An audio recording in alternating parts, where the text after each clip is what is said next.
Mu mujyi wa Kigali aho ubuzima bwihuta buri munsi, ikibazo cy'ingendo cyari kimaze igihe ari imbogamizi ku baturage benshi. Ariko se byahindutse gute nyuma yo kuza kwa Ecofleet? Ecofleet ni igisubizo ku kibazo cy'ingendo mu mujyi wa Kigali, aho bisi zigezweho zifasha abaturage kugenda vuba, byihuse, neza kandi mu buryo bwizewe binyuze mu mihanda yabugenewe, ituma bisi zidatinda mu mayira, dore ko zifite igisate cyazo zigendamo niyo haba hari ambutiyaje.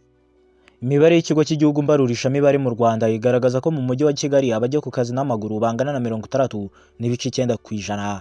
Abagera kuri 25.8% bo bakoresha ibinyabiziga harimo bisi ndetse n'amamoto rusange, mu gihe 13.3% bo bakoresha ibinyabiziga byabo bwite, yaba amamoto, amamodoka ndetse n'ibindi. Gusa ibi mu minsi mike iri imbere bishobora guhinduka cyane, benshi bakabona ibyo batari biteze bitewe n'amavugurura hari gukorwa mu rwego rw'ubwikorezi rusange. Mu ngendo zikorwa mu mujyi wa Kigali umunsi ku munsi, usanga hari umubare munini batitabira gukoresha bisi rusange. Mu byo zishinzwa ku isonga hazamo gutinda gupakira abantu nk'upakira ibijumba cyangwa se ibirayi, mbese bagerekeranye, no kuba zitagera mu bice bimwe na bimwe, dore ko rimwe na rimwe bagusiga ku cyapa ugafata izindi moto cyangwa ibindi binyabiziga. Ndetse kandi ibi bituma benshi batitabira runo rugendo rwa bisi rusange, bagahitamo kwisunga moto kuko igera hose kandi vuba ndetse igaca no muri ambutiyaje. Gusa nubwo moto zifatiye runini abanyarwanda, usanga atari uburyo bw'ubwikorezi burambye. Urugero, mu mijyi yateye imbere cyane yiganjemo n'iy'u Rwanda rufatiraho icyitegererezo, nta na hamwe usanga moto zikoreshwa mu gutwara abagenzi. Gusa ushobora kuyibona cyangwa se kuyigura igihe ushaka kuyigendaho gusa ku giti cyawe.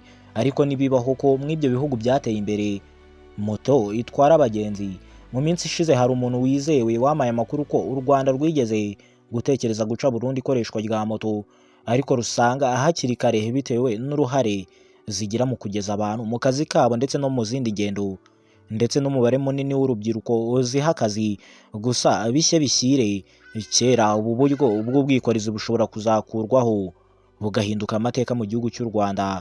Ariko hari ikintu cy'ingenzi bisaba kubanza kunoza imikorere ya bisi rusange. Niyo mpamvu haje no system.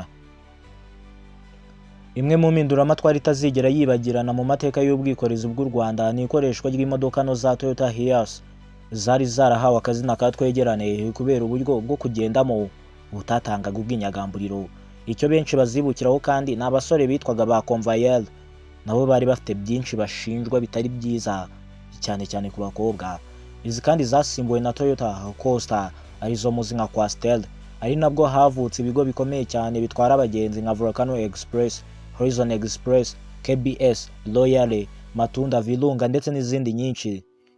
Uretse kandi aho ibintu bigana, nta washidikanya ko mu mujyi wa Kigali izi modoka nazo zishobora kuzaba amateka zikibagirana, zigasimburwa na bisi nini zifite umwihariko wo gutwara abantu benshi icyarimwe. Mu mpinduka zakozwe z'ibanze harimo gushaka bisi nshya kandi zihagije, gutangiza ibyerekezo bishya ahantu hose, gushyiraho system ya Ecofleet, ikigo cya leta gishinzwe imikorere ya bisi, kugeza ku kugenera izi modoka igice cyihariye cy'umuhanda kugira ngo abazikoresha bose babashe kugera aho bagiye amahoro kandi vuba.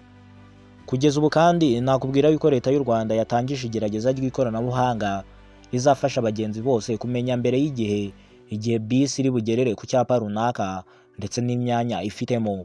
Gusa nubwo kuvugurura ubwikorezi rusange byari mu cyerekezo cy'u Rwanda, umuntu yavuga ko byihutishijwe nyuma y'ibibazo bikomeye by'ihenda ry'ibikomoka kuri peteroli ryatewe n'intambara Amerika ihanganyemo na Iran.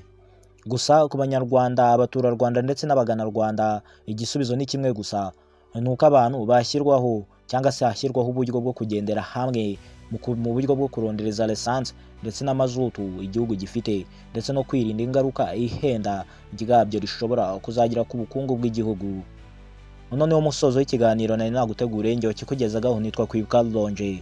Nimba ari ubwa mbere wari wisanze kuno muyoboro wa YouTube, kanda subscribe kugira ngo tujye dukomeza kubana. Ino ni KNDL Doxy Empire. Amahoro y'Imana akomeze kubana namwe mwese.